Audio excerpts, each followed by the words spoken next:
shake it like I'll break it, because I will. I think we've been here before. I'm not quite sure, but Everything. welcome. Hello. Welcome to the Voice of All Terminus right, show. can you hear us now?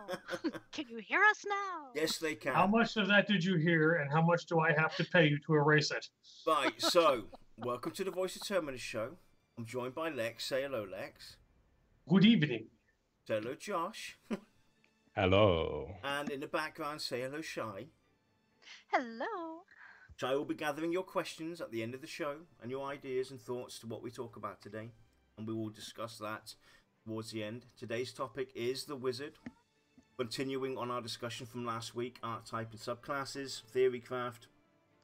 We'll be talking about the Wizard. And we'll be looking at the elemental aspect of this for this discussion. Just to note, Subclasses are in the thoughts of VR. It's something that they are looking at, but it's not going to be at launch. It will be, you know, post release, post launch, and their approach is going to be a kind of softer stance as to what we are accustomed to. As Lex had put it in take one, throughout the ages. So again, looking at the Wizard. We decided to go with the Wizard for the simple reason this is a good way to get the whole idea of archetype and subclassing out there, because it's a very diverse and easy to structure class when we go and break it down from archetype and subclass. So looking at the Wizard, what kind of different subclasses could there possibly be? Things to look forward to, and what we'll be discussing at a later date will be dark and light wizards, black and white wizards, nature, illusionist, alchemist, summoner, mind, war wizard, and so forth. But let's go and kick it off, Josh. And when you think about the wizard archetype subclassing from the elemental aspect, what are your thoughts? Well, I do think that the elemental wizard is probably the easiest to deal with. I think it's one of the most generic types that most games have when it comes to wizards. I mean, fireball, lightning, etc. is up there with every type of fantasy genre you can think of. So yeah, my hope is that Pantheon are going to mix it up and change it up a little bit when it comes to this type of wizard. If they are going to subclass it, and let's hope they give it a lot of variety. Yeah. What about you, Lex? What's your thoughts? My thoughts on subclassing is it's kind of something that people have heard a lot. The KISS mentality. Keep it simple, stupid. It's one of these things where there is a lot of room to play on both sides of the spectrum, but you have to be very, very careful that you go about this in a very smart way, because you could really end up damaging the game as a whole. Yeah. But done properly, they're just wicked amazing. Well, there's definitely a lot of ways to do this, and you know, looking at the wizard in general, the way I picture the archetype and subclass working for this particular class is, if we look at a wizard in general, they kind of learn all the different kinds of arts that, you know, throughout, you know, their beginning stages. They'll learn about all the elemental aspects of wizardry, magic. They'll learn about nature. They'll learn about, you know, the dark and light ways of magic. And they'll kind of specialize themselves. They'll have a destined path that they'll take. You know, they'll become a fire mage, or a ice mage, or a wind mage, or lightning mage. That's kind of how I would kind of like to see the archetype and subclasses go. Because if we look at wizards in general, from all the games out there, all the MMOs, they kind of utilize all the different kinds of magics that are available to a wizard in one, which isn't a bad thing, but I see a lot of room to kind of expand on this and actually bring something unique and different to, you know, to the game, to the genre itself, by actually going in and saying, hey, you can actually now go and choose to become a true fire wizard, ice wizard, wind wizard, lightning, and the other ones, of course, as well. And that would kind of open up different play styles, because, you know, they're going to have their pros and cons. There's going to be obviously disadvantages for both sides of it. So your archetype wizard, the way I see this, is he would never be able to specialize. He could stay, you know, you could choose to stay an archetype wizard and, you know, dabble in all the arts that a wizard has, but you wouldn't be able to specialize. In turn, you'd be an all-rounder, and, you know, you'll be able to offer your services to any kind of group. But there's still going to be some disadvantages. Like I said, you wouldn't be able to advance your spells, thus specializing to become a wizard of fire, ice, lightning, and so on. This doesn't mean your DPS is going to suck in some sort. You know, you just have the basic spells and starting abilities. So, the kind of way I would look at this is your damage is magnified by your level, by the general stats that you have, and the gear. That would basically affect your DPS as an archetype. When you go and look at the subclass wizard, that's a complete different, you know, that would basically work the opposite. Plus he's specialized, he's going to have a higher output for that particular chosen subclass that he would go for. So his fire spells are going to be a lot more damaging than what the archetype would do. But then again, the archetype would have everything at his disposal, whereas the fire wizard wouldn't. For instance, you'd have to kind of look at the spells and say at some point in time, like we mentioned last time, the way we look at this, you don't have to choose a path to specialize. But it's not going to be set where you say, right, at level 20, you now go and pick a subclass. You can go throughout the game as the archetype wizard, and at level 50 determine what your subclass is. But then it would basically kind of roll back to a certain point in time where you kind of start to build up your spells for that particular class. Let's say, for instance, just to make this easy, at level 20, theoretically, you could go in subclass and choose to become Fire Wizard. You would then, from level 20 onward, you would learn about all your spells, all your updates, all your upgrades would be fire-based. So maybe you would have some, you know, spells that Fireball, Fire Strike, Fire Shield, Fire Aura, maybe something that buffs the group to give them an elemental resist towards fire. Stuff like that would basically be your upgrades going forward. Yep. But you'll still have everything prior to you choosing to specialize. So you still have the basics of the wind and lightning, you name it, will still be at your disposal to that point where you kind of like choose to specialize. Those will be your basics, basically. Yeah, those would be your basics, basically, that you could, you know, to kind of mix it up and still make yourself interesting enough for a group, because there is some dangers to look at as well when doing something like this. While I would still find it very cool if they did do something like this, where you could actually become a true fire wizard or lightning, you name it. Yeah. The danger is, how do you balance this out? That's where it comes down to, because if you choose to go and specialize in one area, you're going to run into a lot of trouble throughout the game, because you're going to have NPCs and monsters that are going to have a natural resistance towards fire. So in certain zones, certain dungeons, you know, you're not going to be able to go in there if we kind of lock you out, or say you're locked on as a fire wizard. So people aren't going to take you with you. So there would have to be ways to kind of still make you worthwhile for a group, So instead of rendering your damage useless in those zones where the encounters have a natural resistibility to fire, you could like kind of, the way I would do this, I would switch it around to what the Archetype would do. Like I mentioned earlier on, the Archetype would have a base where his DPS is magnified by his level, his general stats, and the gear that he's wearing. That's kind of what would happen with the Fire Wizard, is how I picture it balancing itself out.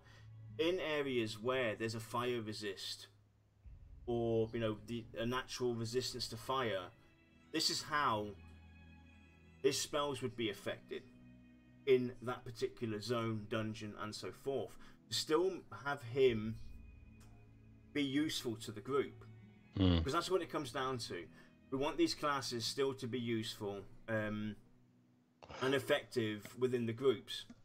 I do think as well, though, that, and I think this is something that we have mentioned, is that there should be some sort of an empower, so that you could empower those, you can empower your own spells. So even if they were being resisted, fire was being resisted in the fire zone, if you had to empower your spells, the resistance would shrink, would be lower at the end of the day till it gets to nothing. So yeah, I think you could always have an aspect of that in it.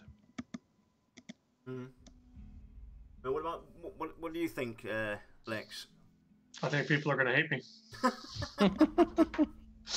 But what else is new?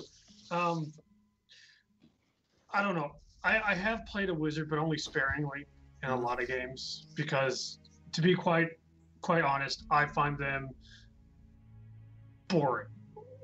It's just not my cup of tea. Now, the thing is, tank and spank, baby. I like the melee, but that aside, what limited finger wiggling I've done, wait, that came out wrong. Wizard playing that I've done, I am a big advocate for kind of specializations within a class, but I also want them to be very simple. I want them to be minor benefits, mostly fluff. Because then you avoid a lot of this, oh, this is better than that, that's overpowered, this doesn't, no one wants this kind of issues, you know, where it's like, this benefit is marginal, but it gives you maybe a new title, maybe it gives you new cosmetics, you know, maybe it adds a particle effect, because you're no longer just a wizard. Now maybe you're those red flames are blue flames. Yeah, it's like you're no longer a wizard, you're a pyromancer. So now you get like little licks of flame on your shoulders or something, you know. But the benefit gameplay wise would be marginal, where maybe fire-based spells don't cost as much. Maybe they don't get resisted as much. So they could still technically be viable against like a fire elemental, but you're still going to have an elevated amount of resist compared to, say, a wolf. But let's face it. If we look at past games, past MMOs especially, and the whole spell system and archetype, subclass system and AA system, is kind of the fault as to why this has never really worked and never been done. I love what VR had to say during their last stream when they talked about the spells as well, because that's the key factor. It's the spells. If you give any class 30-40 different spells, somewhere down the line, half of that stuff's going to become rendered useless or pointless, or only work for a marginal aspect of the game, and that's where people get frustrated, and that's where, you know, that's where you define everything. Charging battery. Having less spells available to you that are very effective and are valuable for any group is the way to go. And VR mentioned basically that at any given time you'll have, like, you know, that one hotbar where you have those 12 spells, and you have to basically think about where are we going, what are we going to engage in, and then basically lay off your spells for that particular session. And that's actually a very smart way to do it. That's how it was back in the day. It makes you actually think about what you're doing, and it actually helps us as players get the spells that are going to be useful throughout the whole entire game. So I'm not going to have any spell in my arsenal that's technically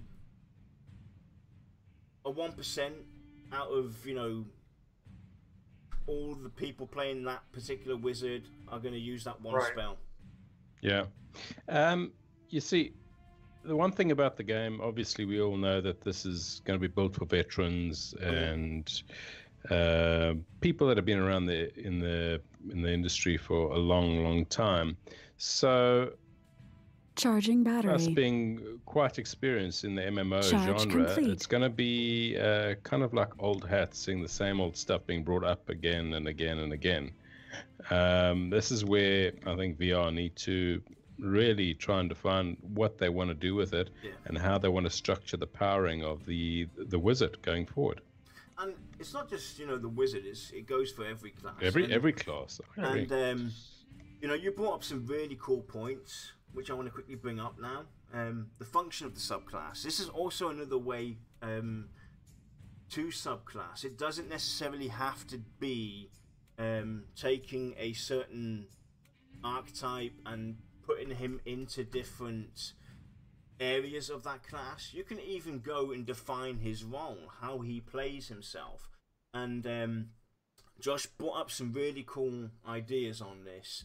And what about the wizard turning into a subclass that is AoE destruction, or you know, direct or indirect damage, dot specialist, resistance specialist, debuff specialist? Now you can even go down this route if it becomes too difficult or too hard to define, by going in and saying, hey, we'll take these classes, we'll have a fire wizard, we'll have an ice wizard, we'll have this, we'll have that. Because for this to work, to go that route, they would have to limit the spells that you would get. They would have to basically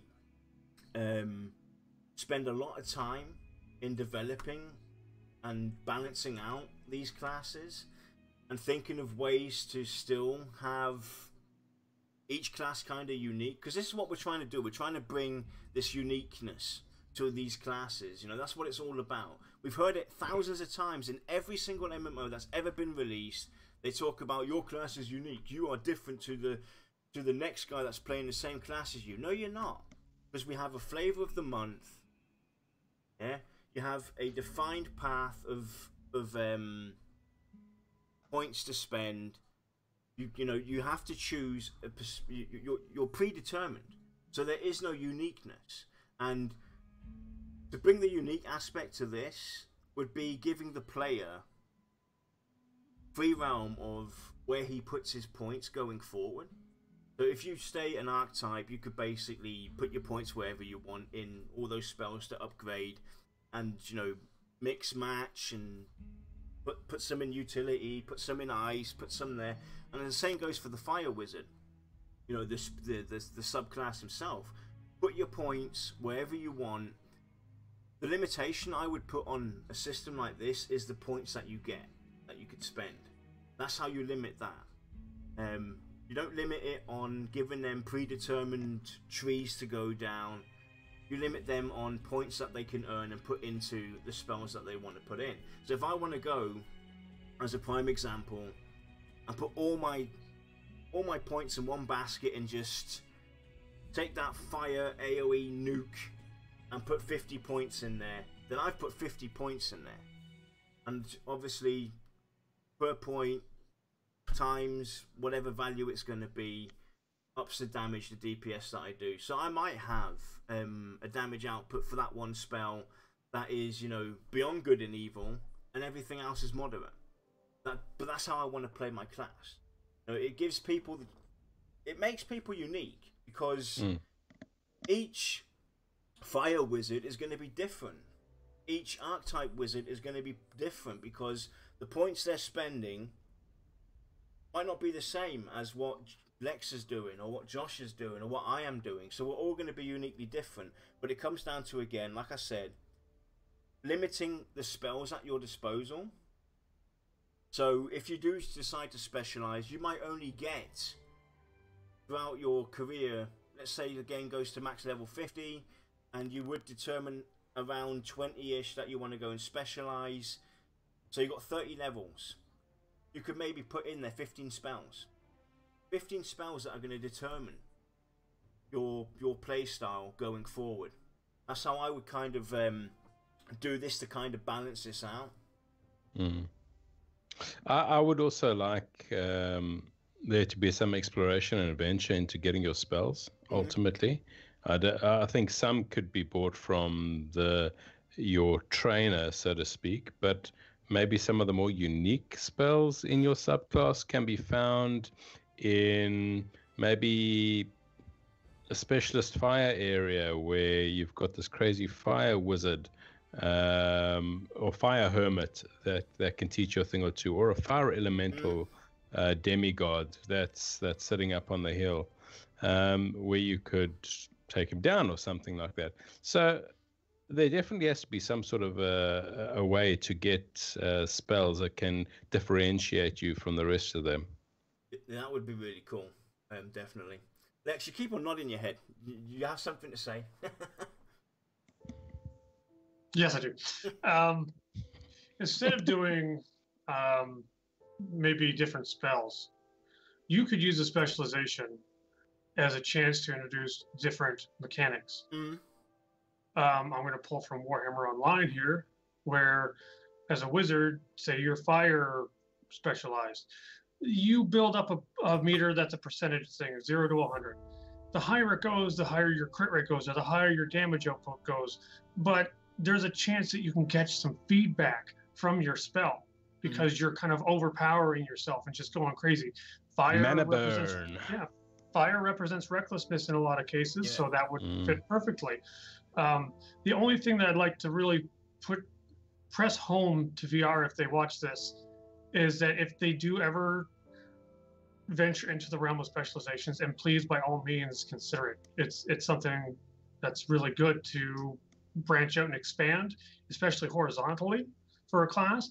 Just you got to make sure that they do not step on the toes of some other class.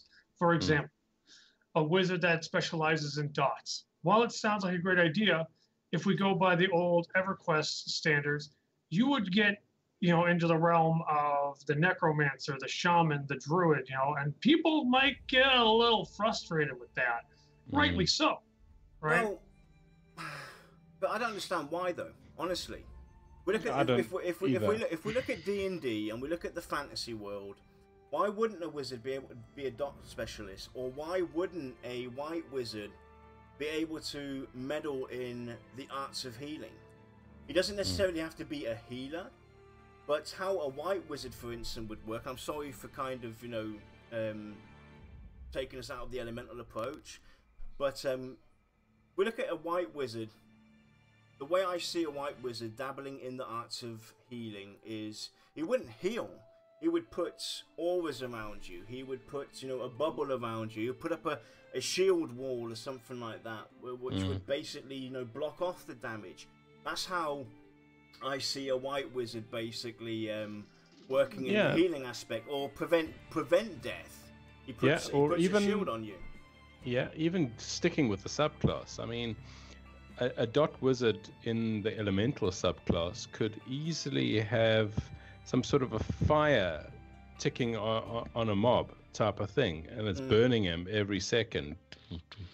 Now, that's not something a shaman's going to have in its arsenal, but it certainly keeps within the elemental subclass and allows him to specialize in the dot area. Because, not to be the devil's advocate here or anything like that, but that's the problem that we have nowadays. We've gotten so focused, so fixated on a certain area that, how dare they change something? There isn't a rule book. There's not a rule book for this. There is not one law that states, there's not Murphy's Law that states, it has to be this way. Maybe taking risks and trying to redefine how the genre's approached and how the classes are approached might be actually really refreshing. I can understand, Lex, where you're coming from, And I do understand the people out there that might feel tread on, but sometimes sometimes it takes to have an open mind. Right. It takes, but to me, if you want to play with a lot of dots, and you want to be an Incaster, play a Necro. That could just be me stuck in 1999. It very well could be. But a Necro would deal with death, right? So you'd have death dots, you'd have those type of dots on there. He would not necessarily have fire as to a me, dot. that's more of a theme than anything. Like the fire, red, flashy, glowy, burning, versus a spell that's named after death and has dark clouds around the NPC, kind of thing. To me, that's more of like just a theme or just a visual flavor. But gameplay-wise, you have one Intcaster who's, stereotypically will specialize in massive one-hits and just crazy nukes. That's their unique play style in stuff like EverQuest and etc. Where the Necromancer, their unique in EverQuest is the dots with a pet. Some like a summoner or mage or magician or whatever you want to call it. Strong pets, weaker nukes, typically. In EverQuest, if I remember correctly, they had better AEs than a wizard. That was something that kind of bugged me because it's like, well, shouldn't the wizard have that in their arsenal where the mage is mostly the pet because the wizard doesn't have that. That's a whole different story. But what I'm trying to get at is that each, we'll just stick to Incasters here, has their own kind of gameplay style based upon how their spells work. If you're going to make one from one isle work as someone else, then why not just play that other one? That seems like a lot of work to just do the same thing, just for the visual theming case. Well, it's not just the visual. It's the play style. It's actually making it harder for those out there that are the min-maxers and want to figure everything out. You're making it harder for them as well because I know. There's well, so let's many... let's put it this way then. What if a wizard who had dots had you sacrifice direct damage power, and then you get the rest of that spell as a dot in terms of damage. It's still technically doing the same amount of damage. You're just getting instant and then over time. Sure. That's fine. That's a whole different. To me, that's a whole different ballgame. Sure. But the dot itself, and I'll try and be creative over here. The dot itself could be a focus for that fire wizard to enhance the spells being cast on the mob. So it could create like a focal point on the mob itself at the end of the day. So you got to keep that tick on that mob in order to do more damage ultimately. That could be a meta type of a spell that you are pushing towards it. So I think it's the way that VR approaches these type of elements. Just saying it's a dot elemental caster might be a very basic and crude way to look at it. But I think there can be a lot of variety that can actually happen within the castings area. And it's what you I said, agree. And it's what you said though, Josh, that sparked all this discussion as well. Is you mentioned earlier on how you would obtain some of these upgrades, and this goes with the functions of the subclass. So we could go one further. You could even specialize maybe in the type of caster that you would be, type of wizard you would be, but you could also maybe subclass in the function. So you could either be a fire wizard or you could be an AOE destructor. Somebody that brings pure destruction and havoc on people. So there's definitely ways to do that, and this also chimes into what you said about maybe you have to go to a trainer to learn about the basics, but going forth throughout the world, maybe in a dungeon where you're a specialized fire wizard, There might be, you know, in those dungeons where you're kind of limited. There might be there might be a mage in there, fire mage, that's specialized as well, that helps you harness the power to be resourceful in that fire resistant zone. You have to just go out and find him. I do like that approach of looking at that, because the way I see the wizard kind of learning about his spells is something like that. Finding that, you know, mad magician, who's in some high tower or in some mountain hidden away, or spending a lot of time in the library, not necessarily with a trainer, but in a library reading books on the magic. You know, maybe having to learn a different language to learn maybe about a certain type of magic as well is something that I could see. And that brings us into the next part of the discussion, which I'd like to bring up in a minute, but I'll give you guys some time to add to this. We'll talk about the races as well, how this could also affect specializing and so forth. But I'll give you guys some time to add to what I just said. Yeah, I think that again, variety is key, and an AoE wizard, for instance, they just have to maybe alter certain things within the various spells. So instead of one bolt of fire coming out of his hands, he can do 3 bolts of fire that's spread out a little bit further, type of thing. So yeah, I do think there are different ways of representing these type of things, and yeah, we'll see. I think it'd be fine to have similarities between different play styles of classes in terms of spells, as long as you do add something to make it different. For example, the direct damage with a dot, you know, that's fine, because whereas your stereotypical necromancer is just a dot, you know, boom, over time usually. I mean, I'm seeing in chat that, you know, that it's being mentioned that people are concerned that, you know, whenever you add something that you can add customizations, people are going to be like, you have to have this. You know, even with the AA spread request being very broad, people said you had to have run 3, you had to have mana regen 3. There's always going to be that danger, and this, you know, another thing that I want to bring up as well anyway is, you know, looking at this idea with the archetype and subclasses, you know, we have to look at the hurdles and the dangers that would possibly be something that we could all run into, be it the developers, us as players, and so forth. That is definitely a concern, and it comes down to basically, like I said before, and like you've mentioned as well, Lex, is spending a lot of time thinking about your classes, where you want to go with them. That's where it comes down to, is actually doing your research, looking at it, thinking about what do you want to do, how in depth do you want to go. Now, you're always going to have somebody who's going to say, hey, you have to take this path, you have to go down this, you know, take this spell. It's going to come down to finding a way to balance the whole entire system out.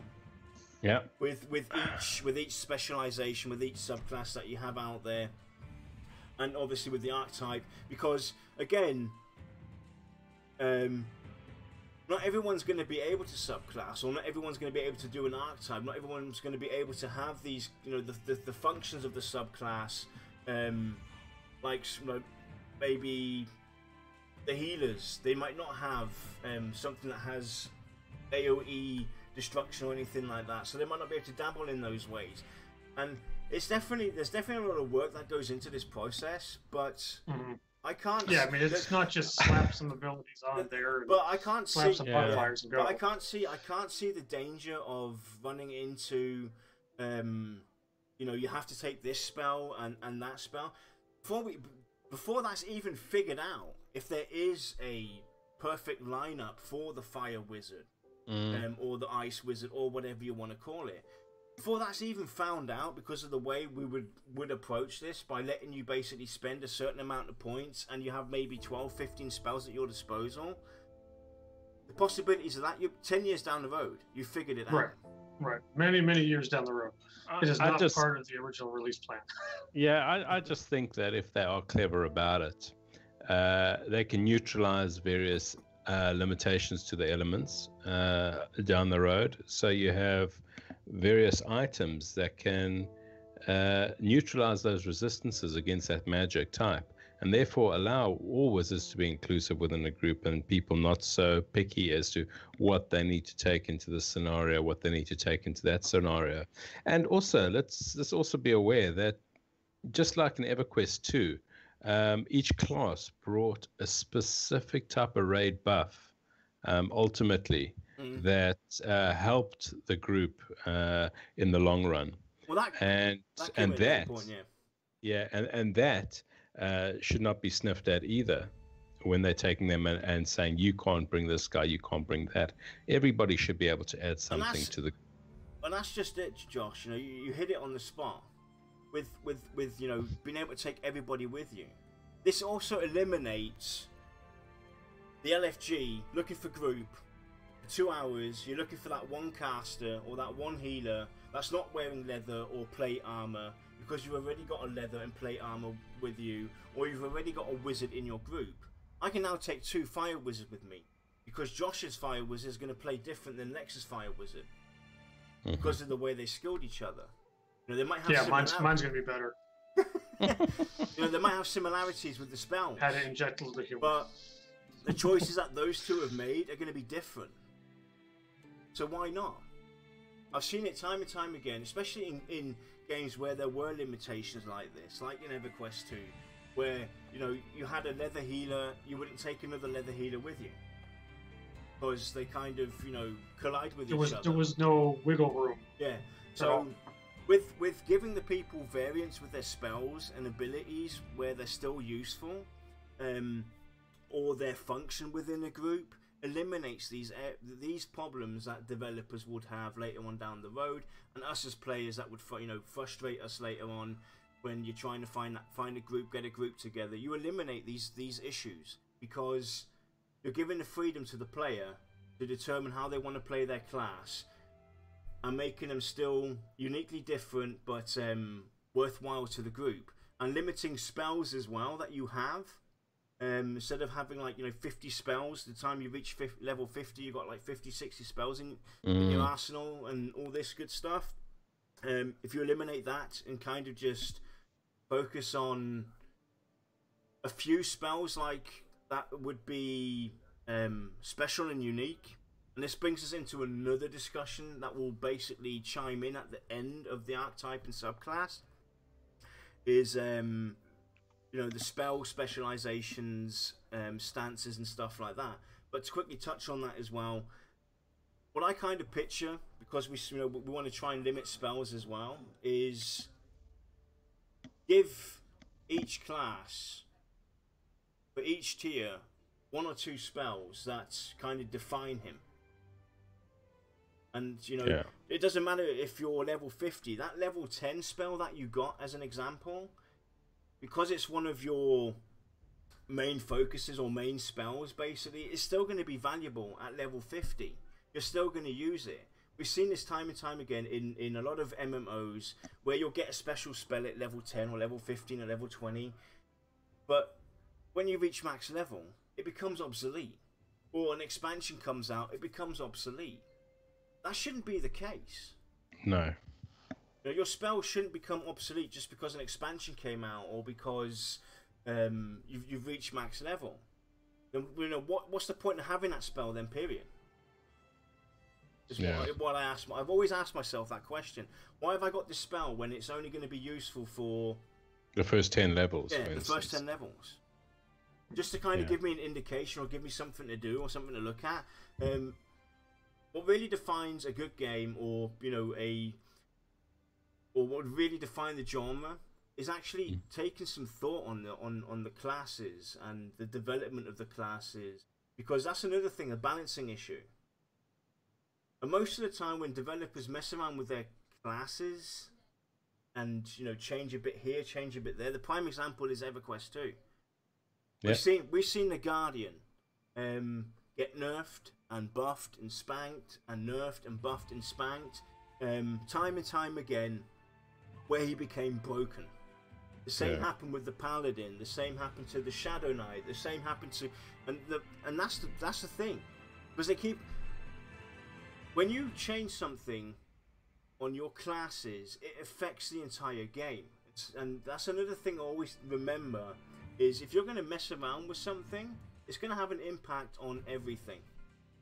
So that's that's another one of the downsides as well. This is definitely a time-consuming thing for VR to do, if they were to do something like this. You know, is it worthwhile? Is this something that you would want to see, though? Yeah, and just to, if you touch on, if you get to like level 50, and I'll just use crudely, if a fire wizard's maximum damage it can do is 1,000 at level 50, there's no reason why the ice wizard cannot be doing 1,000 at level 50 either. So you should not be able to say, well, the fire wizard is the only one that's doing good damage, you can bring him along.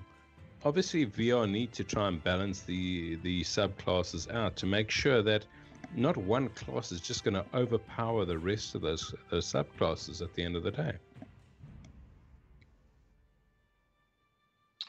This is I'm just staring at chat every now and then. It's a very touchy subject. A lot of people have very strong feelings, and there's nothing wrong with that. No, I definitely. mean, I'm very frustrated with class design in MMOs in general right now, because they're all stale cookie cutter redos of the next one.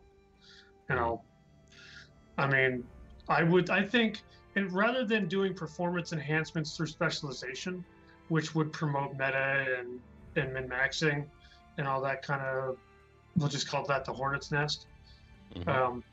That's why I say just do something else with it. Add a different mechanic, you know, and it can still be the same spells, but you could add a different mechanic that could introduce a little more skill. For me, with a wizard, being that I find the class to be very, you know, I don't like just sitting around watching everyone else have fun. Yeah. You know, I actually. Yeah. Go ahead.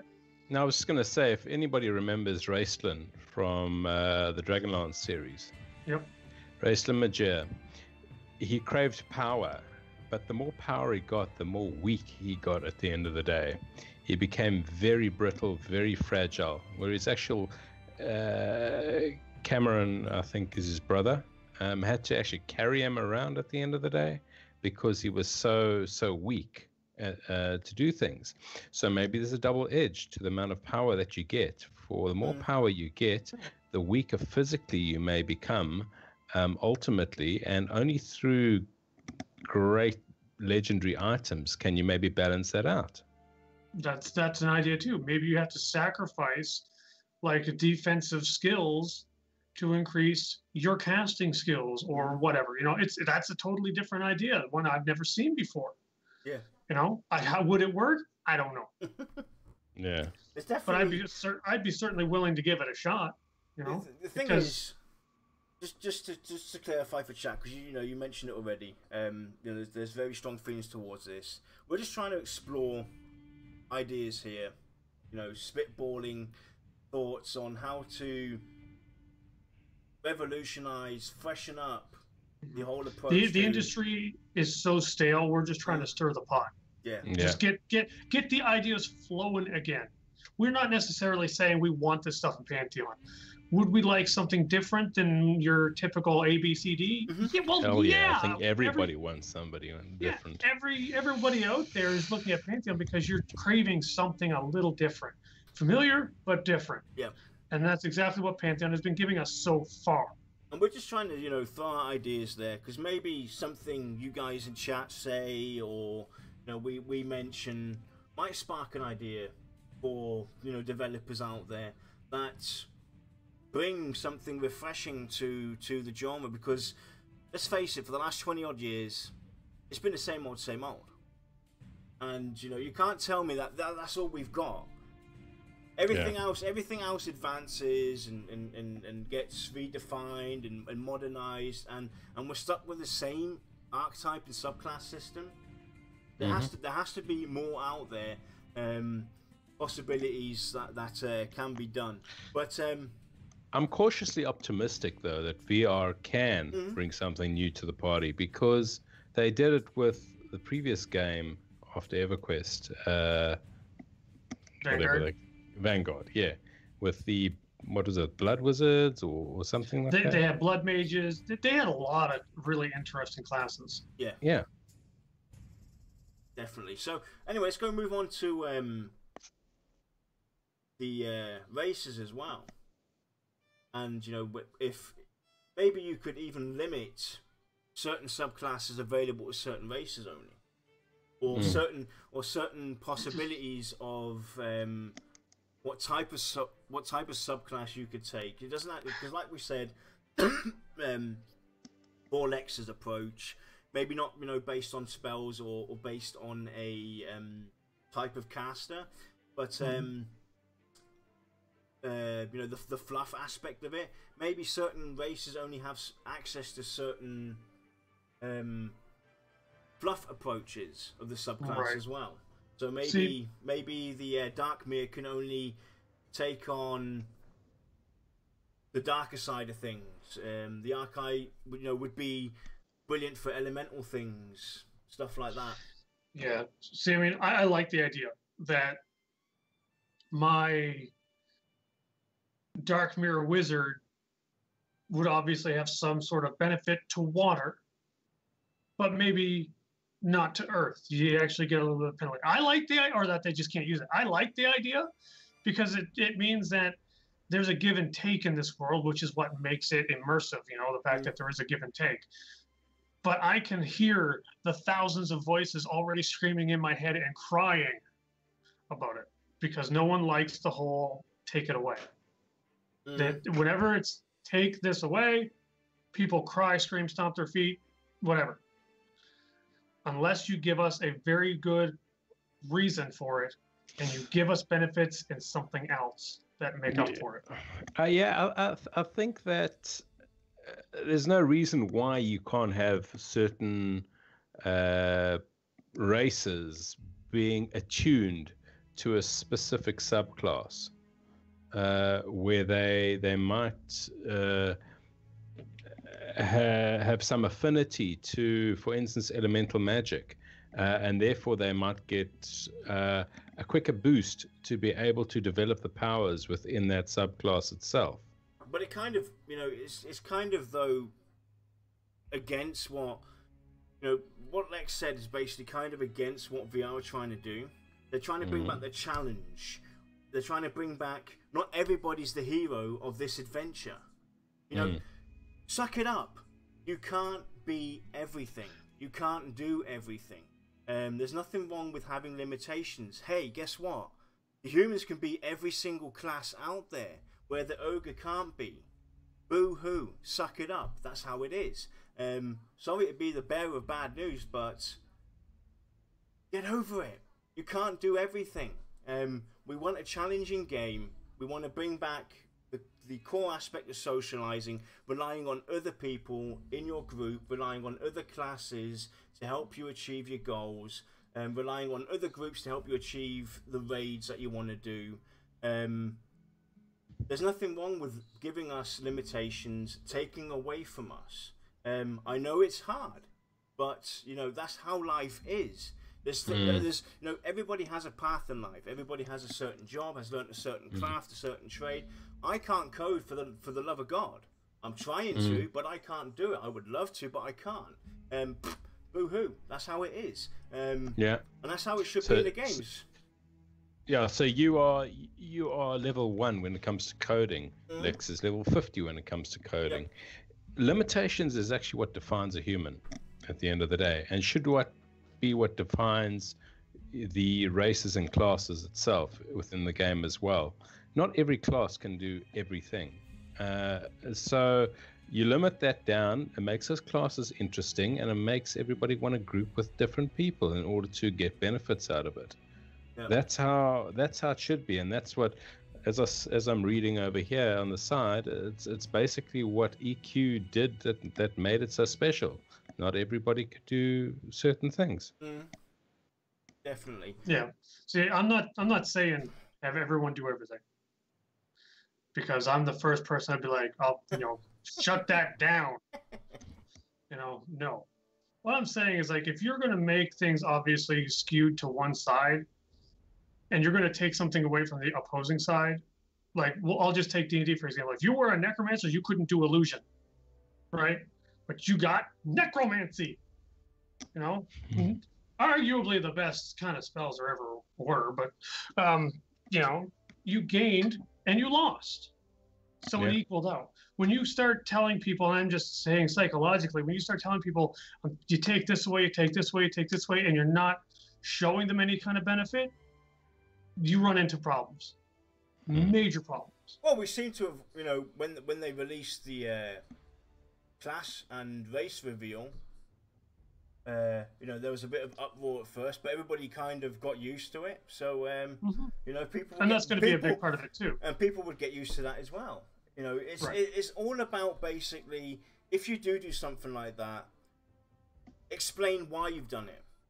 Right. That's what it comes down to. Explain to your audience, to your people, why you went down this path. Is it lore related? Is it this? Is it design related? Explain it to the people, and then they will understand. That's what it comes down to. If you just go and do it and don't say anything, then there's reason for uproar, and I can understand why people, would go on with the pickaxes and all this stuff. But if you explain it, then it's fair game as far as I'm concerned.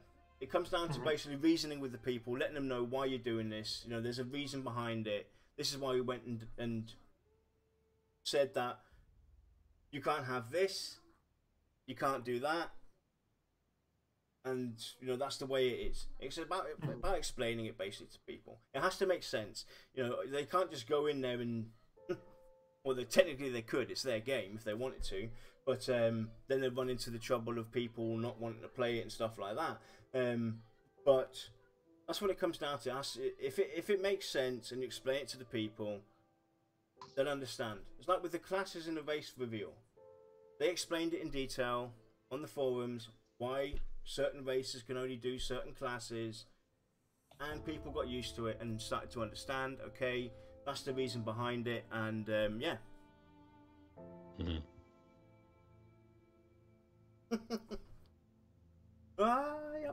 It's definitely, a very interesting topic. Like I said, we're not trying to push anything through, or we're not saying 100% that we want this in Pantheon. Well, see, what's going on in chat now? No one's getting upset. No one's going crazy. If people are coming up with really good points here, that's exactly what we're trying to do. Yep. Get the community to talk in a sensible fashion, without losing their minds. I mean, that's all. It's a conversation, not an argument. Yep, exactly. Yep, exactly. And honestly, no one's wrong. Everyone has their valid points, and definitely. to them, they're perfectly valid. And I recognize that. And it's and that's the thing that's basically really missing is finding this whole group of people chatting about this. It rarely happens. You'll have a few people engage in forums and back and forth, and I think that's where we as players have kind of lost the connection with developers. Is because only a few speak up, and have a reasonable dialogue. And that's what it comes down to: is having a reasonable dialogue, bringing up the concerns, the pros and cons. Because we might have been talking about this now. We've been talking about this now for 55 minutes, and I'm sure somewhere in chat somebody said something that we didn't think about, and I guarantee it. Yep, and that kind of would change the whole concept and way we would look at this whole system. That's what it comes down to. We want to have an open dialogue with everybody and have a lot of fun. I would rather talk to someone who has an opposing view. Oh, definitely. Than someone who's going to agree with everything I have to say. Definitely. True. Speak your own mind, definitely. Right. But Shy, is there anything of interest in chat worth Well, mentioning? there's a few things. There's a few things. Are you guys ready? I'm ready. I What was about you born guys? ready. Go. All right, here we go. From Surprise Dayhawk. What about wizard subclass, such as War and Peace, where War focuses on his destructive side, improving DPS at the cost of mana, and Peace focuses on balancing the wizard, adding benefits to spells, mana versus cost, etc. That to me feels like a very general specialization, like a split offensive or defensive. Mm. I'm not saying that's a bad thing. It's another way to look at it rather than Mhm. split by elements. It could work.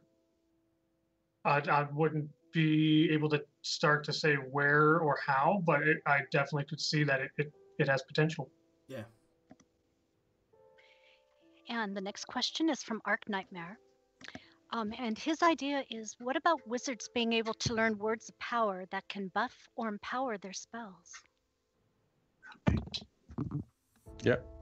I'm I talking. don't see a problem. Good with that. idea. It makes sense, you know. It's not, what we talked about, you know, earlier on is each class in its own right should have a different way of how they obtain their spells or upgrade themselves or benefit themselves. Like, for instance, if I look at the monk should be meditating. If he wants to learn about yin and yang and learn how to kick properly and, you know, be the ultimate agility guy, he would have to meditate. The more he Every meditates, time we the breathe, better, we meditate. the better he gets. I can hear it now. Josh is complaining because part of the quest is to sit down and meditate in a dojo for an hour. And it's the same with, if we look at the warrior. The warrior would have to use his weapons to get better. So the more he uses his two-handed sword, the better he's going to get at it. He's not going to miss that much. He's not going to have endurance problems because he's gotten used to the weight and everything. So the more he uses it, the better he gets. So for each weapon that he uses, he's going to be better at one than the other because he's using the one more than the other one. And, you know, that kind of mixes it up as well. How we experience the game for each class. Like, you know, priests, for instance, they might have to go to prayer. The clerics. You know, for me They might have to do charity work. Yeah, for me to basically better myself, I have to go and do something. You know, I have to go to the church and pray. Half the time to get a better understanding. Scardylo's just gotta kill things. And that's you know, that's how I kind of see it with the wizards as well. With what Arc Nightmare said, why not? Definitely, there's definitely room for that. Yeah, exactly.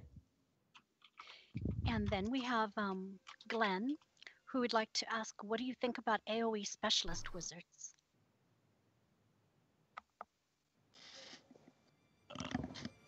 I think it's good. It might just be limiting, but I don't see a problem with it. You're just going to be training to zone very often with your group because you're going to keep on attracting a lot of attention from all around. So, yeah. I'm going to have to say I don't like it, but only because in the context of gameplay within Pantheon that we've seen. To be honest, the Pantheon gameplay looks a lot like EverQuest at the lower levels trying to run like Split Paw or something. Your group has to be like a scalpel. You know, you got to know what's going to happen, where you're going, all that. So AEs are going to come very, very rarely to the point where it's like, do I even really want to have one loaded? So specializing in them seems like it's just asking for disaster. And also, just to Glenn mentioned, if there were alchemists, it would be great for alchemists to be in the game. Yeah, we got something like that coming up as well in the discussions. And then we have a question from Arc Nightmare asking. Oh, we can skip him. It's fine. I'm sorry, I had to. Maybe wizards have some way to transfer their mana to their team. That was that's actually something that we want to touch on. Different ways to get mana. I just wanted to bring in some questions so that we can kind of refresh our minds But yeah, finish off Shy, and then we'll jump into that after you've finished with this question from Ark. We'll grab the rest at the end. Do you want me to say the last? Done. Yeah. Yeah. Shall I do the last question? Yeah, repeat that Yep. one. Oh, okay. Wasn't sure if you were ready or not. Okay. So, from Xmoko, Crap. instead of going full Fire Mage, why not have an ability that can make you cast faster, but you lose hit points AC? And you also have an ability that makes you cast stronger spells, then you take X damage per cast for X seconds. That way it can be updated like a regular spell, but it drops for chance. Yeah, that's. I like that. That's a risk versus reward. Exactly. It's risk versus reward. It's enough to spice things up and make you different to the next guy, because maybe Josh is feeling a bit more riskier, and Lex isn't. So Yeah, right. So yeah, definitely. And it also, I can see a lot of fun happening. What, dude? Why did you die again? You're dead again. You pulled aggro, man. God, what's going on? Why?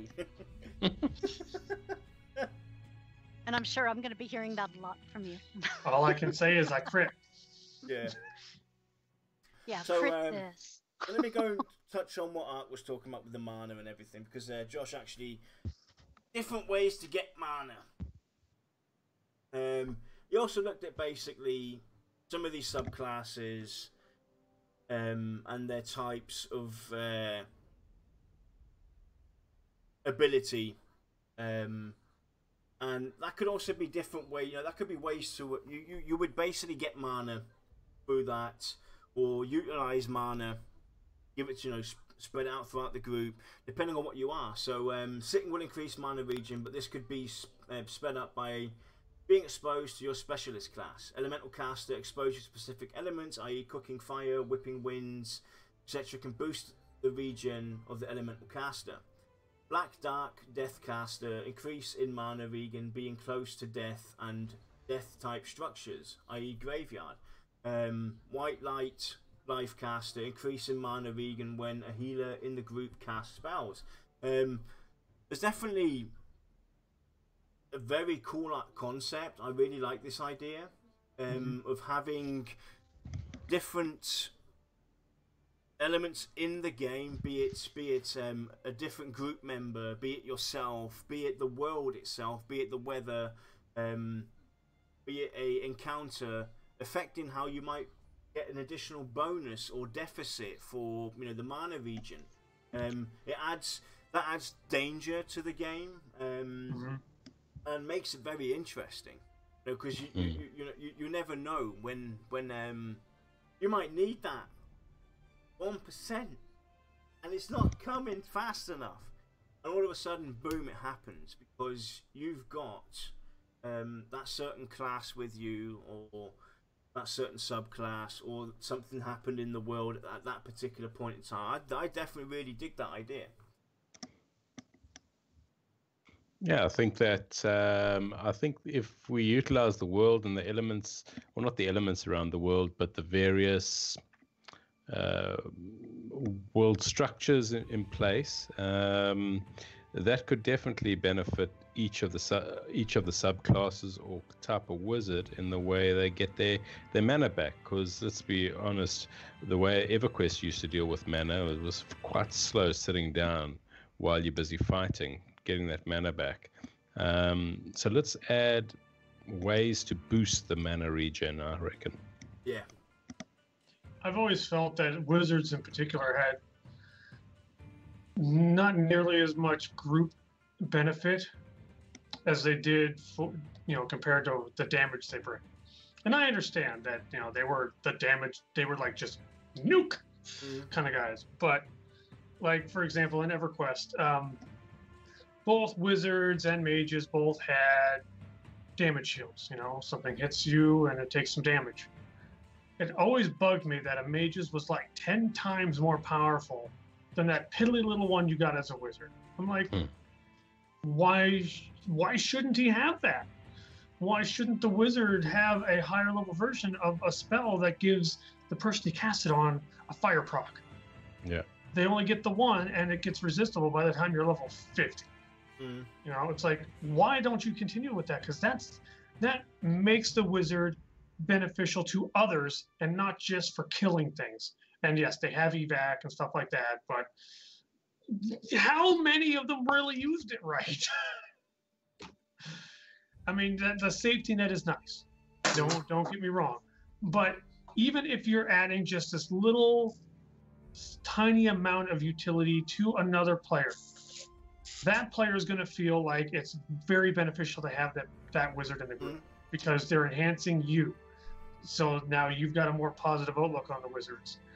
Whereas, you know, I can evac you and I can nuke things real hard, but if I over nuke, I make everything difficult. Yeah.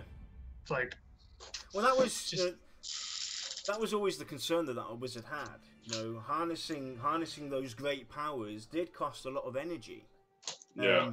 The thing that really bugged me though was wizards were out of mana fairly quick, regardless of what spell they used, and it shouldn't be like that.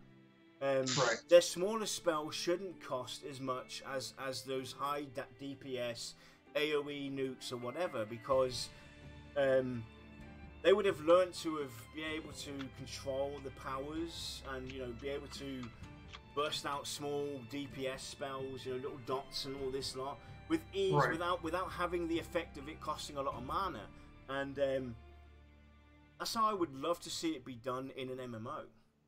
Actually, where it actually relates to the D&D fantasy aspect, where, hey, if you're going to nuke and nuke and nuke, you're going to be out of, you know, you're going to cast 3 spells, you'll be OOM. But if you go and control yourself and dot, pace yourself a bit, do this, pace yourself a bit, cast a nuke, you know, your mana's going to go down a lot slower than it would as it does nowadays. Right. I mean, I'm just going off of the EverQuest one here, and I'm thinking of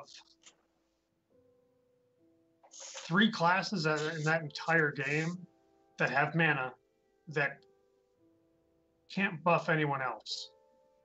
And the noticeable one that really doesn't make any sense that it's not there is the wizard. You know, Shadow Knights, they're selfish. We get it. You know. Necros got buffs. They had Dead Man Floating. Bard technically had buffs, but you couldn't cast them on other people who weren't in the group. So I'm going to count them as a no, but they did have mana. You know? Yeah. So it's like, out of the Shadow Knight, the Bard, and the Wizard, you know, I get the first 2. I don't get the Wizard. The Wizard should have some kind of buff to bring to the group. Yeah.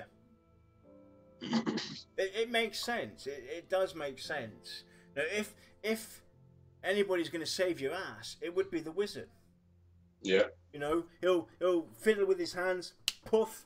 There's a dust cloud, and we've disappeared. You know, the mobs are standing there looking. Where the hell do these guys go? Yeah, that's your evac. But a wizard should have some kind of utility to bring to the group that's going to benefit somebody else. Right. And I'm not saying we'll just use damage shields as an example. You don't have to make it stronger than the mage class of summoner, if that's kind of like the mirror image of the EverQuest mage. You don't have to make it stronger, but at least make it worth using. You know, put it on the same level, maybe. You know, just you know, it's not one of those things that just always rubbed me the wrong way, and I felt bad for wizards. I really did.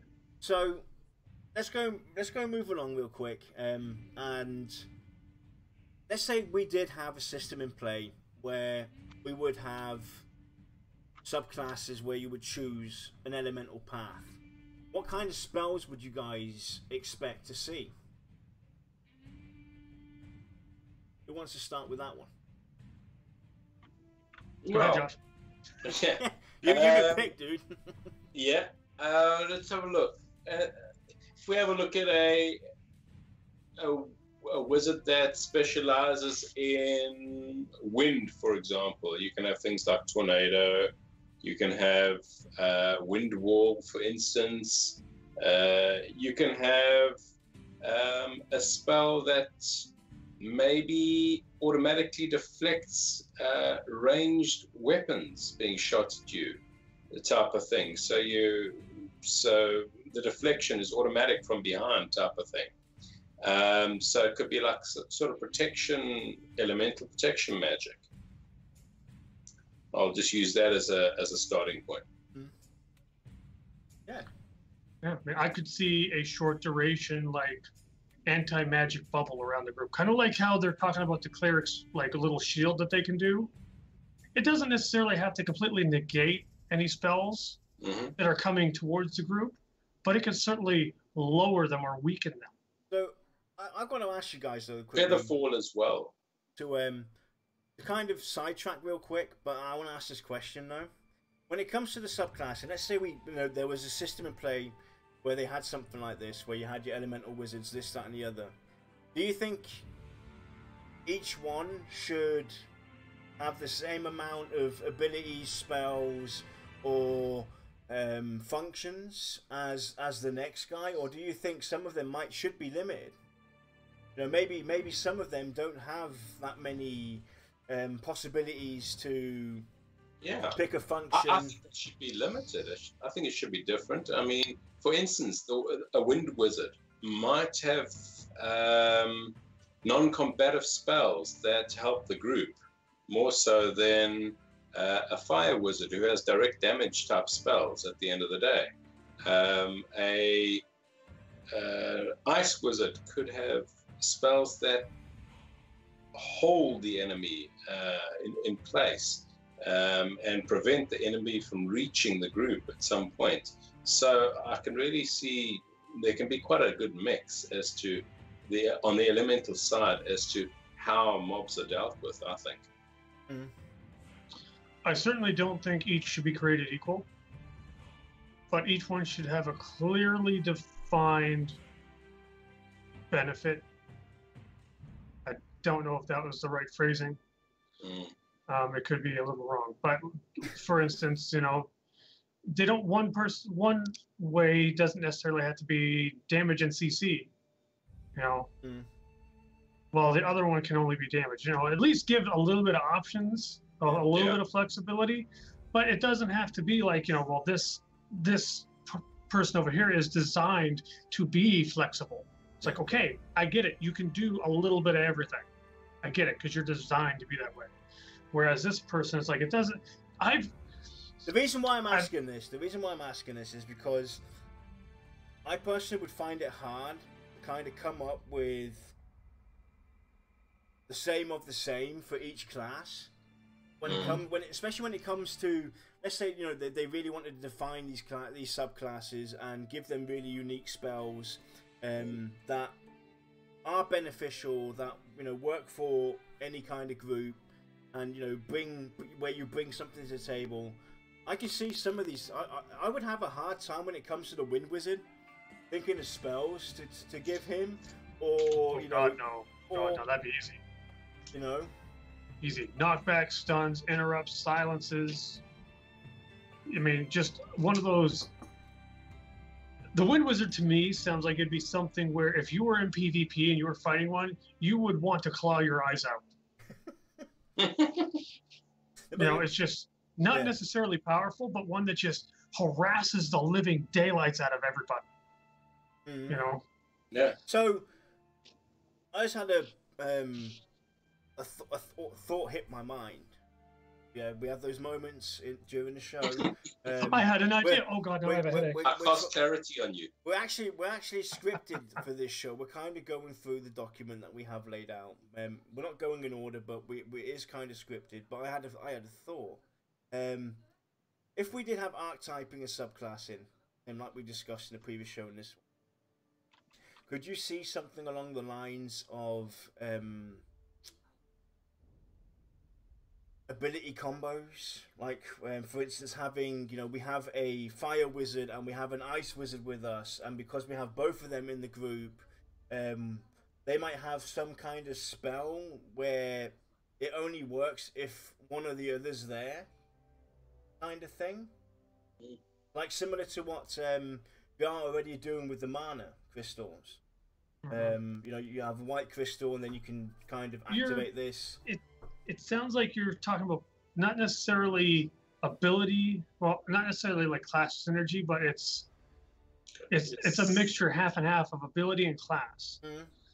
Because I mean, each person, you'd have to have another class there.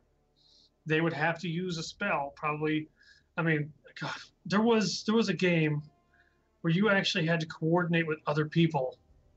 I don't remember what it was, but you had to coordinate with someone else in order to cast a spell. And everyone that was there that was of this class coordinated, and you actually had to click roughly the same time. And it was like just, oh my God, you know. I can't remember. I want to say that it might have been Anarchy Online, but don't quote me on that. But my God, that was the coolest thing I ever saw at the time. I thought it was amazing. Would something like that be beneficial or detrimental to a game like Pantheon?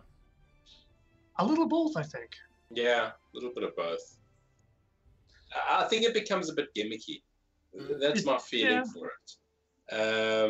Where, yeah, you can get them coming together, and suddenly you have a new spell that pops up on your bar that you got to hit it at the same time, type of thing.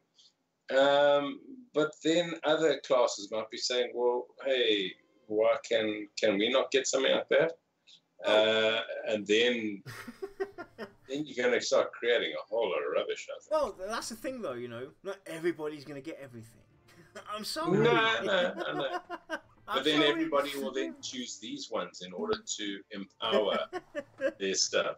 Yeah, but then all of a sudden you start seeing raids that have, like, out of 30 people, you'd have 20 wizards. Yeah. You know, granted, we've seen that thing before in EverQuest, you know, but just saying. Yeah. We want to try and create an equal playing field. That's the word. Playing field, and even playing field. Cramp.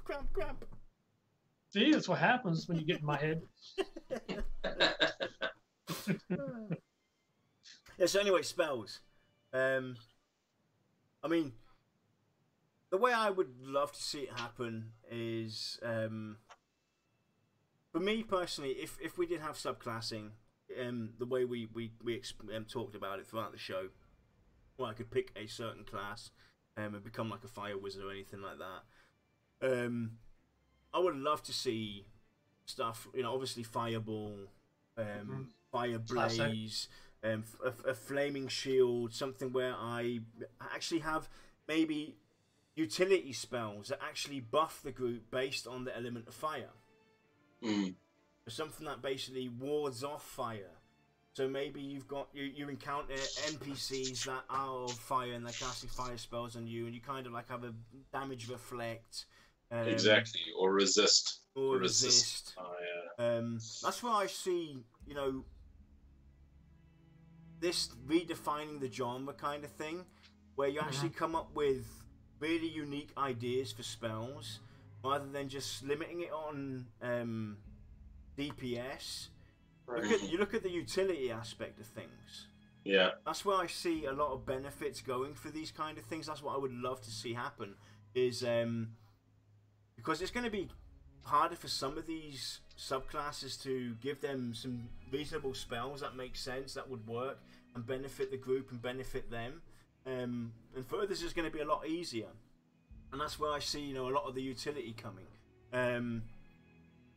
So, you know, for the fire, I can, you know, actually I'll go through the list that Josh put up here. Elemental caster, he's got flame shield, fireball, ice shield, icy floor. I love that one. Slow enemy movement, freeze an enemy in place, wind wall, which you already mentioned, impassable wall, wind shield, deflect projectiles away from the caster for a time, tornado, bits of debris flung around, causing damage to the enemy, lightning bolt, lightning shield, own light source. Lightning floor trap can set this behind you to stun enemies attacking from behind.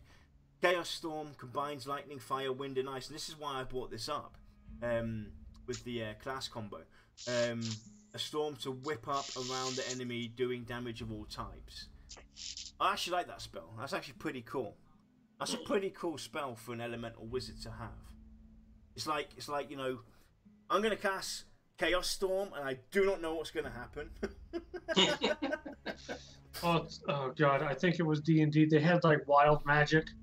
Oh yes. At some point, I loved that stuff. I mean, I always got the messy end of the stick, to put it politely, but I still had fun when I played the older Neverwinter games. You know, we had the chaos, or no, the wild mage. I played it for probably 8 hours. I made like no progress with my sword because I kept like going, ha! Why am I on fire? Yeah, and I mean, that list was drawn up. I drew that up within like about 15 minutes, based on obviously stuff from the past and that type of thing. But I think if VR put their minds to it, they can really create a unique set of elemental spells that will benefit groups in the game. Just think, change things up. The reason why also I think, you know, the archetyping and subclassing is pretty cool as well is looking at some of the mechanics already put in game by VR. You could even go in depth with the perception system, you know, with the subclassing. You know, certain, you know, you need a fire wizard to get the perception for, you know, this flaming pond of sorts and everything, you know. So you might run past this pond, this you know, this river of fire, time and time again, and now you got a subclassed fire mage, and he's got his perception up, and he runs past, and all of a sudden it goes bling. something peculiar is within these flames, and you know, stuff like that could, you know, definitely come into play. This is where you can actually go really in depth with the perception system, is with subclassing, and create all kinds of hearsay.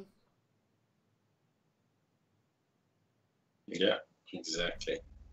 I mean, when you start bringing specializations or subclassing into the scope, I mean, I'm really surprised a lot of MMOs don't do it, because it really is a license to play around. You know, you can do mechanics, spells, synergies, combos, whatever. Yeah. You know. But I guess creativity is just a little too scary for some MMO companies. It definitely is, because especially the way I would love to see it done is, you know, for each class it's different. Some would be archetypes, some wouldn't be able to stay the archetype, some wouldn't be able to subclass, some might have, you know, more spells than the others, some might be able to utilize some of the functions, whereas some others can't. You know, giving it variance, because that brings a whole different unique play style to the game for each class. It makes me even want to go and branch out of my usual classes that I play. You know, I usually play healers and tanks, but because, you know, my approach to the game and my experience to the game is going to be completely different if I play a wizard or if I play, you know, this class or that class, it will make me want to go and branch out and try it out. And this, you know, this creates the replayability of the game. You know, nothing. You know, the game itself is not going to be dead, because I'm always going to go and want to try something different. And you know, that's one of the most important things as well, to VR and for me as well, is the replayability. I mean, the way I look at it, if I can roll a class, go from beginning to max level, and then I can turn and make another one and still have fun, because I get bored very easily if I do the same garbage, then that's a victory on an astronomical level. Because no game in the history of gaming has ever done that for me yet. Especially when it comes to MMOs. You know, you twink, you go through the raids, you gear them out, you don't even care about half the stuff that's already there. Yeah. But with this, I would actually want to take my time, because I might witness something different. Yeah. With this class. And I do think that also I could sit over here curious what a druid might have if wind and lightning are wizard abilities. Well, I think that a wizard can have a certain set of wind spells that a druid has no aspect of or no part of, and he can a druid can have a separate set of wind type spells or elemental type spells that don't even touch base with what the wizard has got. It's just limited by creativity at the end of the day, and how VR want to actually go down that path. Thor's hammer. I'm just reading Smoker's comments. Summon Thor. God.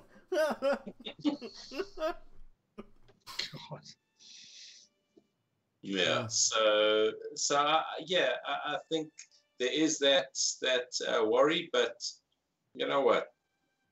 Yeah. If the likes of D&D, if you've got tons of historical documentation out there from 20 years worth of reading Dungeons and Dragons, every type of thing, there's plenty of examples of new types of spells you can create. And it's not just, you know, back in the D&D. It's actually looking at historical data from the real world, and actually watching some of these fantasy movies. There's a lot of cool things that they do, and that do reflect the D&D and belong in there. And you're always going to have that danger, that fear, that some of these classes are going to touch on other classes and meddle in their area. It's what happens. A woodworker and a carpenter, for instance, they're of the same branch. They're two different types of jobs, but you know they still meddle to some part and collide with each other. And that's going to happen with some of these archetypes and subclasses as well. And there's nothing wrong with that. If we can overcome the fears and overcome our what are you laughing about? Josh. Chad. What did I miss? That's a lace wizard. Well, Ex Marco says wind wizard can tie enemy boot laces so they can't run. So I said, nope, that's a lace wizard. Anyway, getting back to my thought. And I don't know why that's so funny. Oh crap. It all comes down, like Lex said a minute ago, and Josh, it comes down to the creativity. How creative you want to be. And this is what I want to touch on now. The nasty side of things. From a developer standpoint, the dangers that they could possibly have. From a player standpoint, what disasters this could bring, and how some of this could be approached. Like from a developer standpoint, looking at a system like this, archetype subclassing, and what we've talked about, do you see any benefit there? Do you see, you know, would there be an interest in something like this? What kind of hurdles would they have to overcome? If you're talking like, is it worth putting the time into specializations? Absolutely. It does potentially add a lot of work because you're essentially redesigning and recreating another class. It just starts at whenever specializations begin. So it takes what's already difficult, creating and balancing a class and making it interesting, and then trying to make it unique multiple times again. So there's a lot of work involved. One of the downfalls is that you can very quickly lose scope of what your class actually is when you start specializing. Mm-hmm. You know, all of a sudden your amazing wizards, you know, you got your pyromancer, and all of a sudden you got a flame dancer who's actually a melee guy with fire around his thing. Like, what's the cartoon I'm thinking of? Airbender guy. I think that's it. Where, you know, you're dancing around, you're all like Bruce Lee with fire fists, and it's like, well, so you're a monk that set your hands on fire. But elemental monk. Right. I mean, you could theoretically shim that. Yeah, the avatar. That's it. You could shim that in there, but all of a sudden now your wizards become very muddy, you know, and you're not staying true to what the wizard is, and it's a very real threat because when you get excited about something, you're not necessarily thinking straight about it. You're just like, oh my God, this would be so awesome. Let's just do it. Let's go. Come on. You know, and then you get it in there and you love it because your vision is coming true. And then all of a sudden the monks are going, dual shields. The dual shields can be shoved straight up your. Just saying. But yeah, I mean, so now all of a sudden you're causing unnecessary conflict, and just the entire experience for players becomes incredibly muddy, and you really don't want that. I also think, though, that VR have stated that the game is going to be a realistic fantasy type of structure at the end of the day. So I doubt they would go the route of creating 50 high fantasy type subclasses into the game. And they'll limit it that way, I think. Yeah, you've definitely got to limit it. You know, I mean, there's most probably 50, 60 different possibilities you can most probably go with just the wizard, if you wanted to. But there should be some kind of limitation. Yeah. You know, it shouldn't be an endless run. The reason why I love the idea of subclassing and the thought behind what we're trying to, you know, just look at here is bringing that uniqueness to each class, giving us players options when it comes to picking up groups and building groups and raids and all this all the good things, getting that people together, with actually having us being able to take along 3 different warriors with us, if that's the case, because I'm going to want to experiment when I group. I don't necessarily need to have CC in my group, a huge DPS guy, this, that, and the other. I'll experiment. I'll take what I have with me. The only thing that I will always kind of have is a tank. And I always have a tank of some sort with me, be it a paladin, a Dire Lord, and the job security, baby, or the warrior. But you know, I might take 2 warriors, or if there's a third warrior, I'll take the third warrior, because guess what? Those 3 play differently. One's two-handed, the other one's dual wielding, and the other one's on defense. Maybe one's a little more offensive, Dire Lord, and can pass off as, you know, not amazing, but a respectable DPS. Yeah, exactly. Because that's risk versus reward. You know, I'm going to risk it all. I'm going to kill us so much. I'm going to be unbelievable. But anyway, I want to go and talk quickly about clothing and armor. Do you think clothing and armor should reflect the feel of the subclass? If they say that again, please. Do you think the clothing and armor should reflect the feel of the subclass? Absolutely. Yeah. It should be familiar. It should be wizard in style, but it should be, you know, have the flavor of what they are. So obviously, I like fire. I'm a pyromancer wizard, so I'm going to put flames all over my stuff because flames are cool. Mm-hmm. Exactly. I just think it adds a bit of fun to the game. I think it adds some flair, some flavor. So not everybody is wearing the same old armor, walking around. It looks so boring after a while. It's the same set of browns all the time. Well, that brings me to the next question, Josh, though, before you carry on. Now, if armor was found that is not of that subclass, do you think tailors of sorts should be able to change it? Oh yeah, I think it definitely adds a reason for a tailor to exist. One of the reasons, at least.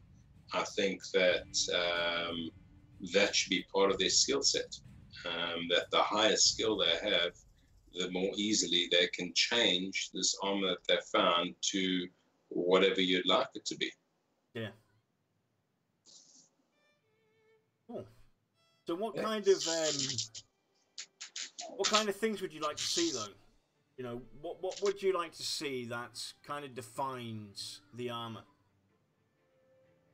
from a visual standpoint? How would you picture it looking?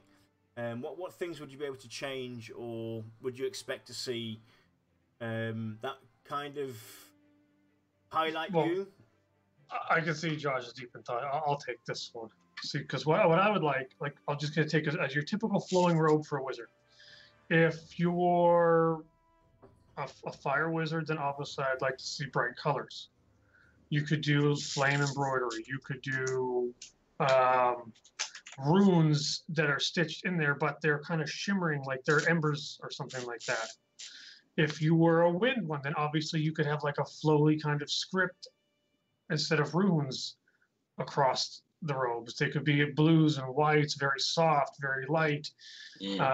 Just, you know, it's actually kind of easy when you would look at them and be like, you know what?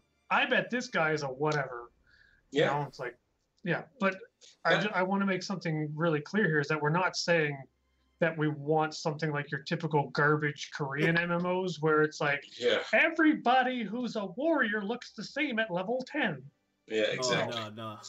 We're just saying like, you know, the colors would be very representative of that, or the textures could be, the design could be different, you know, whatever.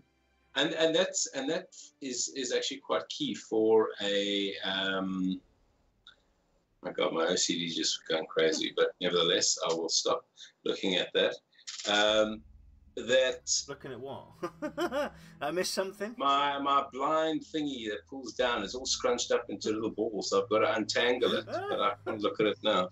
OCD in overdrive! Yeah. But what I'm trying to get at is that this is where a tailor would shine at the end of the day, is that you would maybe have to find special cloth. So you might have to find some sort of a light winter cloth that can only be found in certain dungeons. Certain mobs might drop it, a very rare thing like that you'd have to incorporate into armor that is found for that wizard, and it might give the wizard a few more bonuses to their specialization at the end of the day, and that could be something that they can gun for. But it makes a tailor very important ultimately, because they might be the only one that is able to do such a thing. Yeah, I mean, when you become a high level and you're a subclass, like I said, say you're an air wizard, you might be a person who's very vain, like I am when I play MMOs. You're probably going to seek out a crafter, and you're probably like, can you make this armor, but can you make it look like this? You know, and if the crafter says no, like, and now I have to evaluate just how much I want that armor. Yeah. And the minute you find one, you're like, what's your price? You know, and to be in the back of the mind of someone that's vain like I am when I'm a high level, you could say, I want one of your kidneys. I'd be like, give me an address. You know, it's like, I gotta have it. Yeah. So I think we've talked about the elemental aspect quite some time now. I think we're getting to the point where the thoughts are just repeating themselves. Shai, you got any questions out there? Any ideas, concerns, thoughts? It was just that last question from Glenn, which was basically what about wizards that specialize in shapeshifting, such as turning into animals or dragons? Like a druid. Yeah. But not a druid. That's where I was going. Like, that's druid, isn't it? But no, I get his point. I think he would, the classes, the animals would be more fantastical that he'd be able to change into ultimately. I think it's pretty cool, but it would have to be limited in some regard as to the duration for it. Because imagine turning into a dragon and breathing fire. Well, you might just destroy the game if you could permanently be in that shape. Next, you got anything to add to that? I'm against most large shape-shifting. Don't like it. So turning into a dragon. When I hear dragon, I hear big. Don't like it. And the thing is with the dragons as well, I think turning into something else, like, you know, maybe a different race or a different mob that's out there, bear, wolf, eagle, or something like that. It's kind of the maximum I would go. The dragons belong to the game, the lore itself. You know, we shouldn't be able to turn into dragons or anything like that, because that's kind of going and dissing the world itself. Like, you know, that's what the dragons are. You know, the story driven. You know, it should be physical limitations, though. Yeah. Your size should define what you can turn into. So if you're a gnome wizard, you can only turn into maybe things as big as a gerbil. Well, it does. Actually, you know, you bring up a valid point, and I'm going to sidetrack here real quick, because I was watching Deep Space Nine, binging that, and I was always thinking about Odo, the shapeshifter. He in one episode, he was a pair of handcuffs, and I'm thinking, hang on a minute, when you turn into your fluid, which you do every 16 hours, it's a big puddle of goo. How on earth can you turn into a small bunch of handcuffs and then be a human size, be a huge, you know, human or a chair? It didn't make sense, and that's always bugged me. So there should be limitations as to your size. I've been fine with small shape-shiftings, like druids turning into wolves or rangers turning into wolves. It kind of does make sense in a way, more so for the druid, I feel, but a necromancer turning into a skeleton, you know, that stuff doesn't bother me because they're small illusions, and in a way it does fit. For like a fire wizard trying to channel a dragon, instead of shape-shifting into one, I would feel better if that when he casts it, you get like this shimmering illusion of a dragon surrounding him that breathes the fire. I mean, I'd be cool with that. I mean, it's still impressive. It really is. Yeah, that'd be a way of doing it, rather than having wizards shapeshift into all kinds of different things. Because I think, you know, I'm going to be honest with you, that's something an illusionist should do. Right. If he's going to shapeshift, it's not the wizard, it's the illusionist. And he's not technically shapeshifting. Yeah, he's just making you see things. Exactly. Yeah, and affecting the enemy's mind, ultimately. But it's the same with the enchanter. The enchanter would be able to enchant a dragon or something like that, you know, or the summoner would be able to summon a dragon. That's as far as I would go. I couldn't see something like that for the wizard specifically.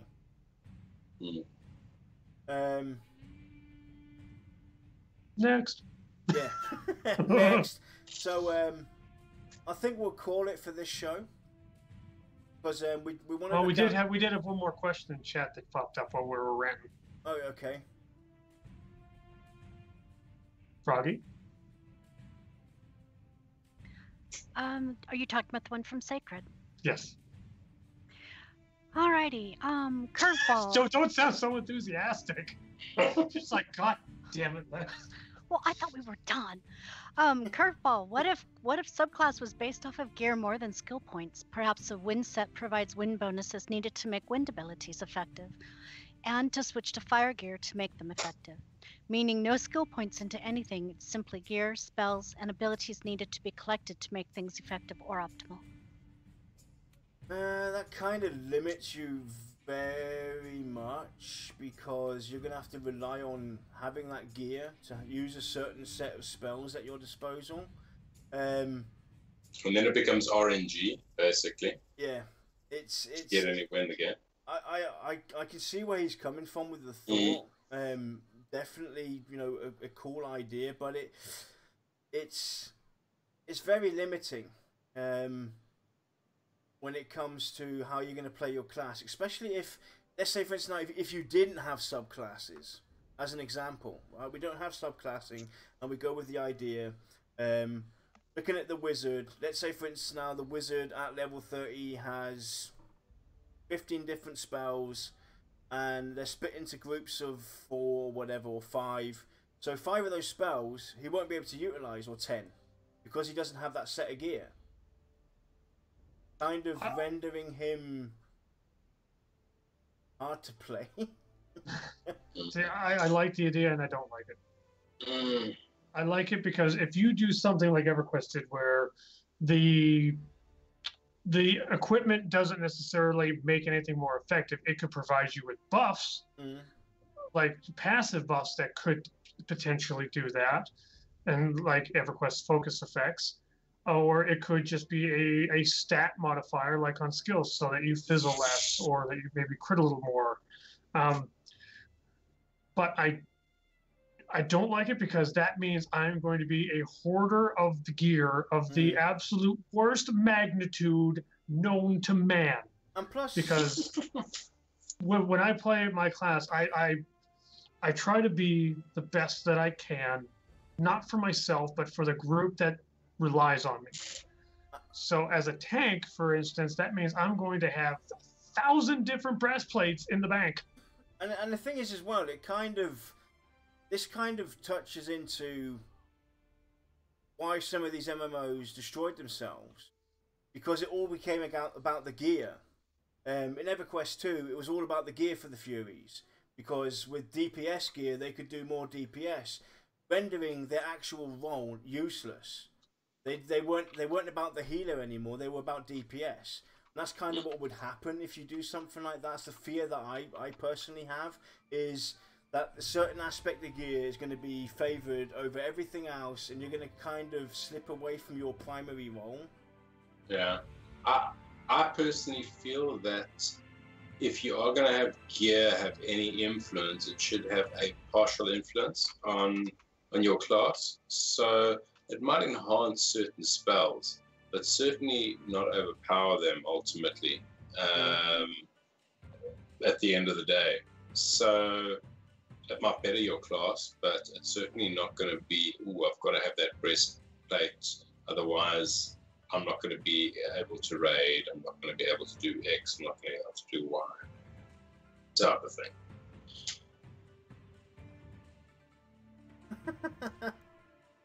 Well, you messing around with people in chat?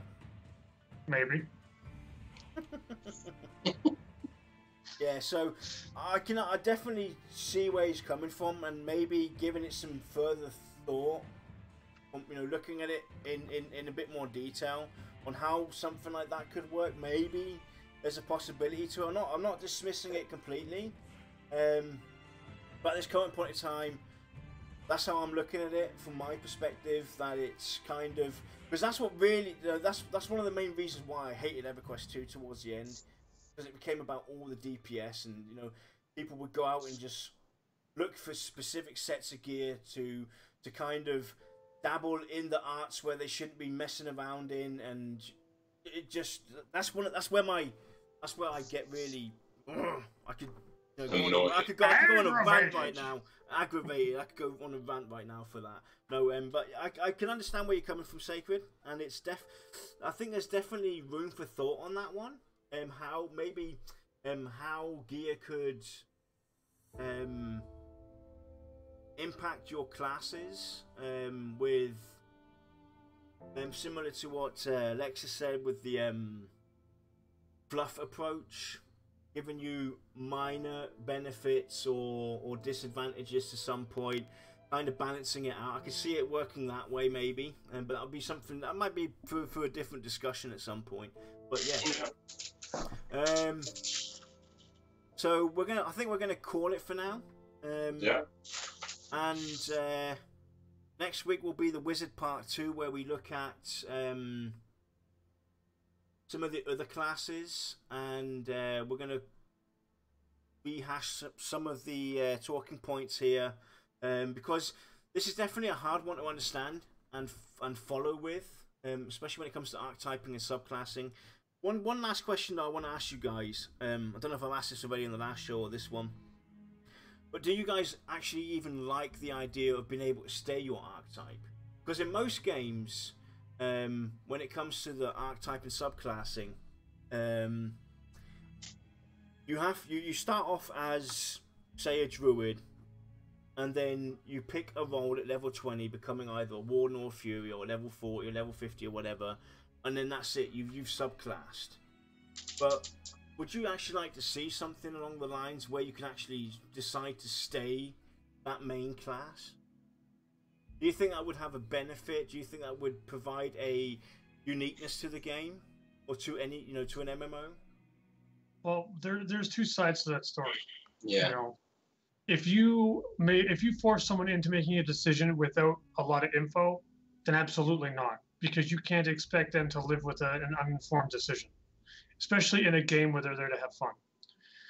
So I am a fan of respecing and such, but I'm also not a fan of how every game has done it. It needs to be very costly, either through time or resources. And I'm talking like, oh God, I don't know if I should do this kind of expensive, like the old EverQuest 2 betrayal quests ×2, Yeah. Like, this is a serious decision for your characters. It needs to be a serious, God, my brain. Decision. That's it. Yeah. Yeah. And nobody in these games takes it seriously. Yeah, exactly. For me, it's all about the approach that they take to dealing with how they define the subclasses, at what point they define the subclasses going forward. Because if they reach a point at level, let's say level 20, that's where the branches of subclasses might occur. They could give you the decision to stay as an archetype at that point, or to split off.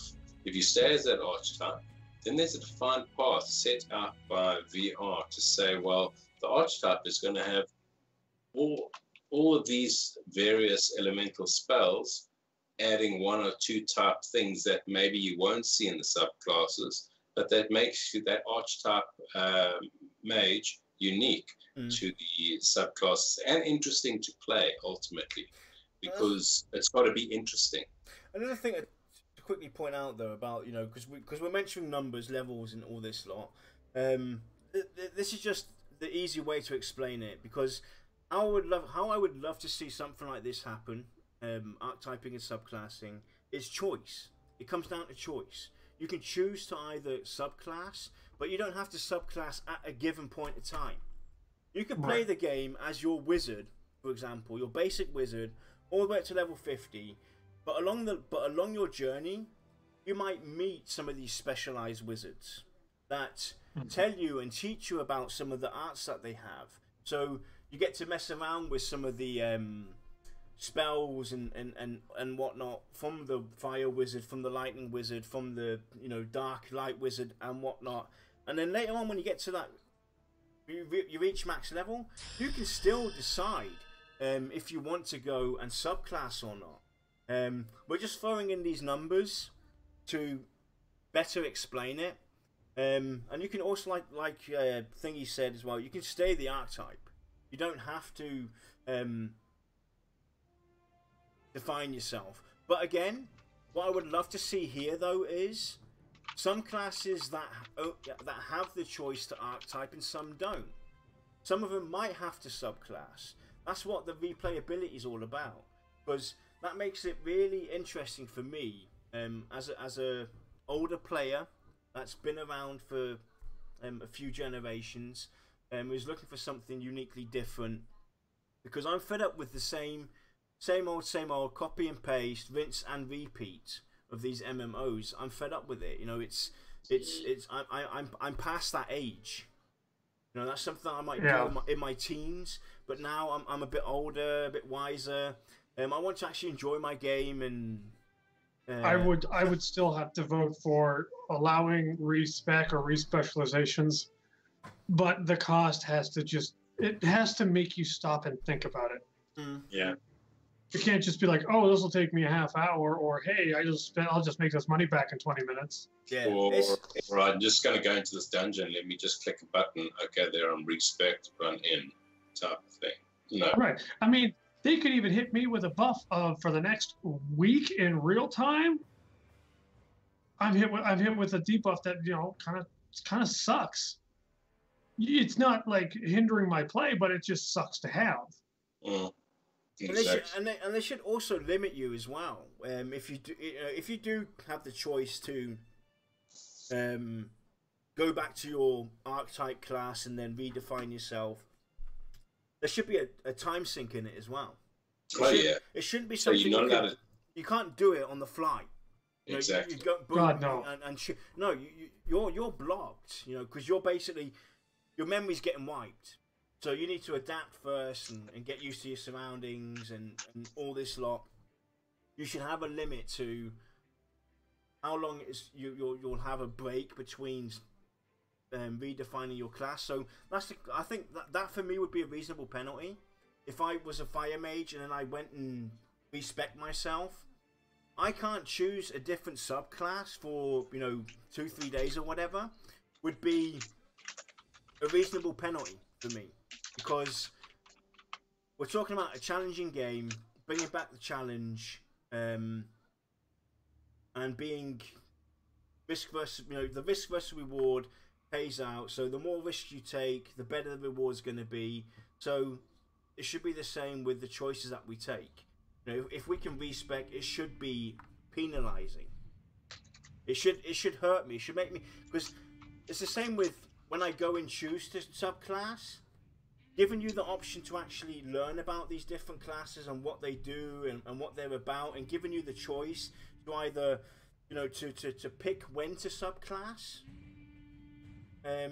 is benefit and reward enough. So they're giving you enough rewards to not penalize you or set you on a defined path at any given time. You can choose to do that whenever you want, and you can choose to learn about the different subclasses.